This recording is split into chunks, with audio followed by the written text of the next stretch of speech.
Welcome back to Reviews with Elaine, because I have opinions, and today's opinions will be about The Road to Bedlam by Mike Shevdon. So this is the sequel to a book called The 61 Nails, which I read so long ago that I might as well have read this one as a standalone. Like, I literally only remember the basic name of the protagonist and the barest sense of the premise of book one. Like, I know it was about a guy named Niall who finds out he's Fae, and that's about it. I didn't remember most of the side characters, who they were, or like what the overall plot line was, or what the resolution was. I remember that the plot like involved renting land for a peppercorn, but I might be mixing that up with a real actual story. And like I remember the feelings the book gave me and the vibes of it, but that's about it. And usually when I'm reading sequels, about a quarter of the way through the book, I will have picked up enough like reminders to remember the majority of book one. And that did not happen with this book. I still have very little memory of the 61 Nails. But I did enjoy it. Like, this book works almost entirely as a standalone.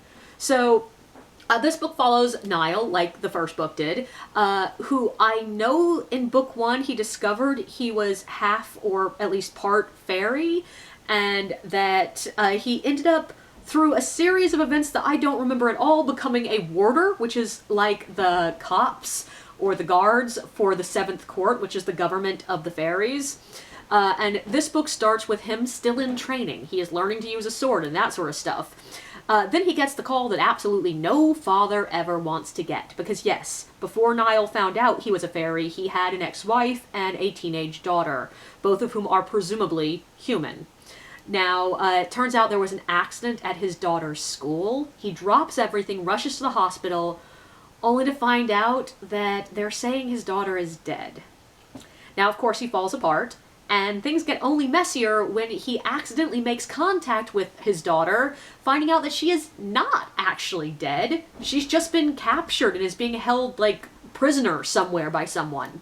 Now, of course, he wants to rush immediately to go save her, but the warders who he works with are telling him, like, you need to actually, like, investigate, find out where she is. We need more information before we can rush in, and also we need to know what's going on. But also, at the exact same moment, the Seventh Court arrives on our world. Now, the Seventh Court was banished like hundreds of years ago because they wanted to kill all the half-fairies in the entire world. They thought they polluted the blood, and now they've appeared demanding negotiations to try to, like, create a peace treaty that they can come back to our world. Now, seeing as Niall is part human, part fairy, he would be a political problem, so he's sent off on basically a wasting time mission. But in the small town where he's sent, Ravensby, he finds that there are girls missing, though there's a weird mixture of some people not being that interested in finding them. Soon his search for his daughter, the political conflict with the Seventh Court, and these weird mystery of the missing girls in Ravensby will all come together to intertwine, setting Niall on a path that may lead to the end of all half-fairy people. So first of all, I think this book is one of the greatest I've ever read for if you want to look at how writing style affects the way you interpret a story. So the voice here is a bit odd. Like, not bad, it's just different from what I'm used to. And weirdly, part of what makes it so odd is that it is insanely prosaic. The author includes, like, an insane amount of details, but it's all in the most straightforward and bald of terms. Like, we're getting details, but they are not the kind of details that make prose feel lush and emotive. There's almost no lyrical description of places or people. This is not a book where you will read, like, paragraphs telling you how a building looks, how the sheets feel against the character's skin, how the air smells, or anything like that. When we get descriptions of place, it's very set dressing kind of descriptions, like that here are the windows over here that a character is going to go through in a couple of pages. And very little actual breakdown of, like, what it really looks like. There are a couple of moments where we get in-depth physical descriptions of place, and they stand out because they are so unusual. And like one stands out in my memory exceptionally because it was of a really mundane neighborhood, and it was so clearly done as a way of contrasting this mundanity against the wild magic fairy world. And the characters are sort of the same. We mostly only get physical descriptions as they matter to the story. So like Alex, who is a driving force in the book, oh, I didn't know she had black curly hair until the end of the book. And that's only because the curls are actively doing something in that scene. And like Tate, I know he's huge, but like I have like vague memories from book 1 that Slimgren had something about him that was inhuman, and there is not a lick of description in this book to tell me what it was. And so I never get a memory of like what these characters actually look like. And like, what does Blackbird look like? No idea. I know she looks heavily pregnant, and that's it. She describes herself as looking like a beach ball at one point. And that's really it. I know she's a lot shorter than Niall, because literally things line up in different places, but that is it. And that's just unusual. Even our hero, we get almost no description of what he looks like, except to mention that he has gotten a lot more muscles than he had in book 1 from all of his training, and when he changes his appearance. And I think that's actually a really important thing, because yes, many of the characters in this book are capable of changing their appearances, and it's just a really unusual de-emphasis on the physical, and it comes across feeling very utilitarian and very stark.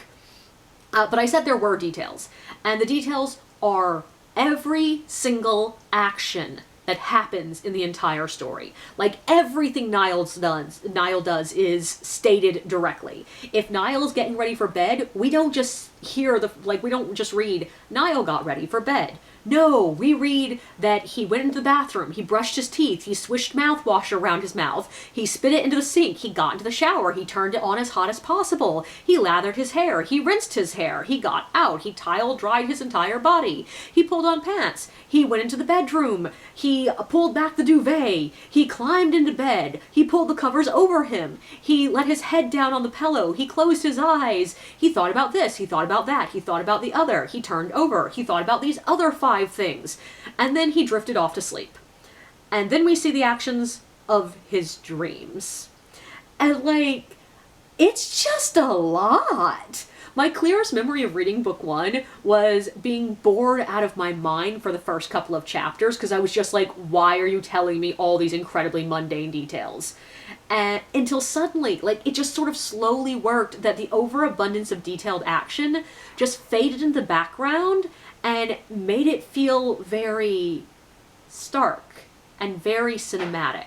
And this one, because I was prepared for it, I found it a lot less grating because I knew what I was getting into when I started, but it still took me a while to get used to it. There's something really detached about the way it's written. And like, adding to this the fact that we get this abundance of the characters' thoughts, but almost nothing of the characters' feelings. And like, so like there are pages and pages of just Niall considering what, for example, Rathmere was trying to do. He knew that Rathmere was telling the truth, but like what bits were hidden behind the truth, and let's think about this and let's think about that. And was he trying to trick Niall into doing something, or is it all just toying with Niall, or is he doing this instead, or is he actually being honest, or is he doing this, or is he doing that? But there are never direct statements like Niall was angry, nor much of the showing version of that where we just hear about like, oh, Niall's heart slammed against his chest as his fist clenched and heat filled his face. Like, we don't get much of that either. And so we get this overall feeling that the story is very present, very active, and so almost cinematic. Like, I could see much of what was happening easily in my mind, but with like a lot of action movies, it sacrifices some of the depth of emotions. Like, there are about 20 pages where Niles 100% believes his daughter is dead. And yeah, there was some pain with that, but there was mainly this feeling of detachment, that like I was separated from the emotion. And the thing is, that can be a boon in a book. Especially in this particular case, like the death of a child is a deeply painful, emotional subject. And it's just not really what this book is about. It's part of the emotional core, but it's not everything. And these are the kind of emotions that can overwhelm a book and lose all the colors of the different things going on because you're so focused on that one thing. Like, an example, I didn't even make it into the fun ghosty parts of How to Sell a Haunted House because the overwhelming emotions of the protagonist losing her parents hit me so hard I couldn't read any further. And this book's detachment allowed me to enjoy the adventure part of the story, all of the, like, you know, political stuff, all of the fighting, all of the, like, violence, without getting overwhelmed by the emotions of this one event. And it also just works for the protagonist. Niall is a pretty closed-off human being. He's standoffish, he doesn't really share his emotions a lot, and a big part of his character arc is him navigating how much he trusts the people around him, how much he can and should lean on them, and what he should be telling people. And my cat just fell out of my lap. But, like, also, like, well, how much he should be telling Blackbird about his emotions. How does he connect to these people? And dealing with the results of his own reticence. And I also appreciate the fact that this detachment of voice allows for a detachment from the violence in the book. And, like, that can be useful to step back and look at it more, like, thoughtfully. Yeah, this book has a surprising amount of violence in it. None of which was described in overly deeply descriptive terms, but it was given a very cold, straightforward description that sort of made it horrifying, but easy to read past. And it was just really interesting the way it was used in this story. Like, the book is one that has a main character who makes some morally gray to downright morally bad choices. And the book does not shy away from the monstrousness of some of those choices. There's this really interesting moment of mirroring between what Alex accidentally does in the beginning to defend herself versus something that Niles does to defend other young women, and then what Rathmere does at the end. And, like, it's a bit of spoilers here, not much, I'm not going into detail here, but there's a point where Niall and Rathmere, one of the antagonists, are at least temporarily working together, and Rathmere is coldly killing a lot of people, and Niall just sort of stands back and watches it.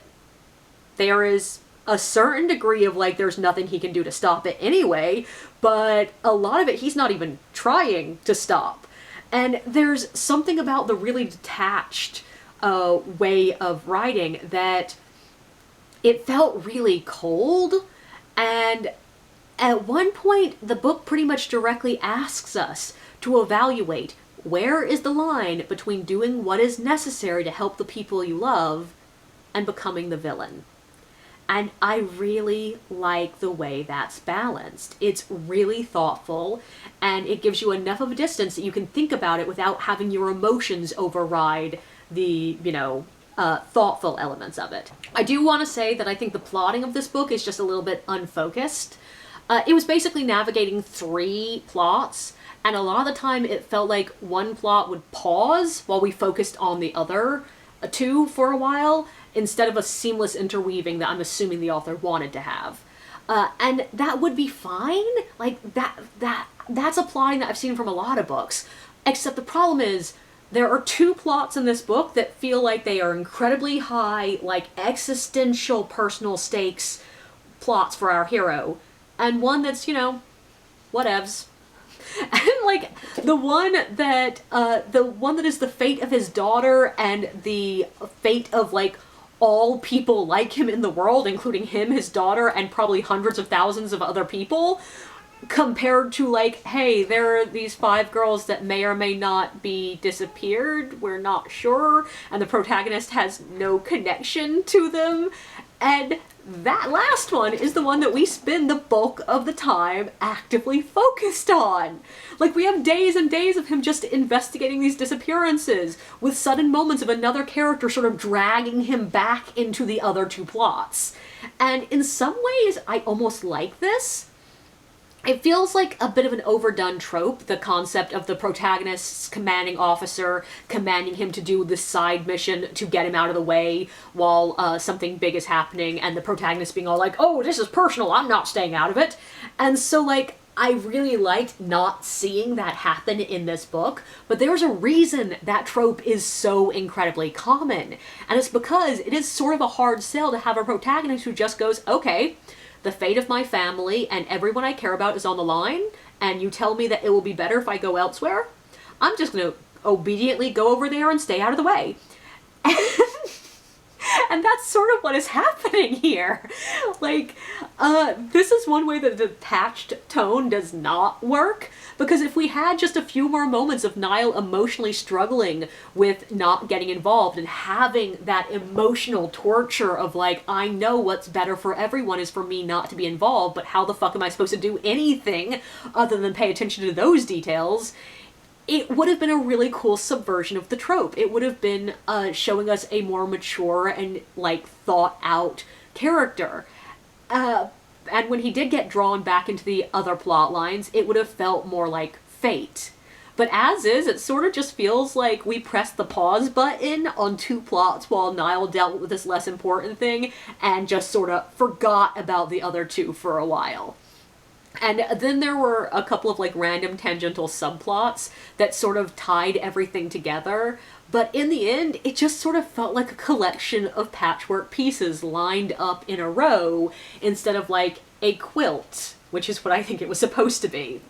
And all of the bits from Blackbird's POV felt entirely unnecessary. It sort of felt like the author wanted her to remain a more active character, like I remember her being in book one, but she doesn't really actually have anything to do in this book, so she's just sort of running around, staying one step ahead of a danger that turns out to not really be that big of a danger. And her bits were almost exclusively her visiting characters and places from book one, which I barely remembered, and so it felt a little bit like Easter eggs making nods to a fandom that I'm not part of. And the other big thing that her sections were doing was setting up the seeds for book 3. So in a way, it felt like she was literally pregnant with the next book, and that was her entire point in this book. And I sort of wish she had just been left as a background character in this book. On that note, I do also want to say I don't think this book quite stuck the landing. Like, the climax was solid, the first half of the falling action was solid, but then it just sort of meanders to an end. Like, specifically, the last couple of pages felt not nearly as polished as the rest of the book. All of the section with Alex at the end felt like it didn't really want to delve deeply into the emotions that she was feeling, so it leaned really heavily on, like, the teenager equals wild, demanding, and mercurial, and, like, it just sort of felt like not much. And, like, I can't really talk about this without a little bit of spoiler, so I'm sorry, there's a little bit of a spoiler here. It's something that should be obvious from page 1, but still, it's a spoiler. But there's a couple of moments on the last 2 pages where a character keeps telling Niall, it's time, and then it's repeated, and Niall's like, oh, talking to his daughter, and is just like, okay, you're gonna be a big sister now. And it's clearly that set up in such a way that the author thought it was going to be like a cute little reveal that, like, oh, look, the baby's coming. But it just felt really gimmicky and disconnected from the way the rest of the story is told. So overall, it felt like the editor or the author's agent or someone in the process had said, hey, you need a better tag ending, like what you have right now doesn't feel like an end. And so the author just came up with the best he could and ran with it. And that's really sad, because this was largely a very well-polished, put-together book. And so it's a bit like that moment when you save that last bit of steak because it looks perfect, and you finally go to eat that last bite of your meal, and it turns out it's all gristle. So it just was a bad ending to an otherwise great book. My only other complaint I have here is that there are times when Niall's ponderings of what is going on felt a little bit like we were traveling the same territory over and over and over again. Often his ruminations are used as sort of a transition from one plot line to another, but nothing new would have happened in the other two plot lines. So he's just thinking about, like, for example, where Alex is again, but there's no new information, so he's having basically the same thoughts he did 3 chapters ago, just written down again. And, like, honestly, that's authentic, that's reality, but it's not interesting to read. Also, I can tell there was one moment that the author clearly had just moved a few things around and forgot to tidy up something. There's a moment where Niall is being all like, I forgot, the internet, I can do internet research. But, like, literally the previous chapter, he had been looking something up on a computer, presumably on the internet, dealing with the other plot lines. So that felt like it just got moved about a bit. But overall, I really liked this book. I think it's got a really unusual, interesting, cool voice. I really like the fact that the main character, Niall, even though he can look like a healthy, youngish man, he's actually a middle-aged guy. And I think the author did a really good job of just, like, sporadically throughout the book highlighting the middle-agedness. Like, I made a short about one moment that he's just hitchhiking a ride, and, like, we have some backstories of, like, when I hitchhiked as a kid, and he's thinking about, like, oh, this music sucks, and, like, oh, the driver's driving too fast, and it felt like, you know, somebody's father was suddenly hitchhiking. And I really like that, and I know that a lot of people out there are looking for more middle-aged to older protagonists in fantasy, so here is a book, a series, that does have that. I like the fact that the world of this book is just, it's very urban fantasy, but there's just enough that's different that makes it feel really inventive and fresh. I think the author did a really good job of presenting the fairy court as hidden around our world. Like, the way it's interwoven really works for me. I like how the Fae are portrayed. I like the humanity and the inhumanity of them. I like the different powers they are given, and I love the way the author really spends the time to describe how it feels to use the powers, how they work, and how they interplay with each other. And I love the fact that some of the magic that appears in this book is something that doesn't look or act like magic I've read in any other books.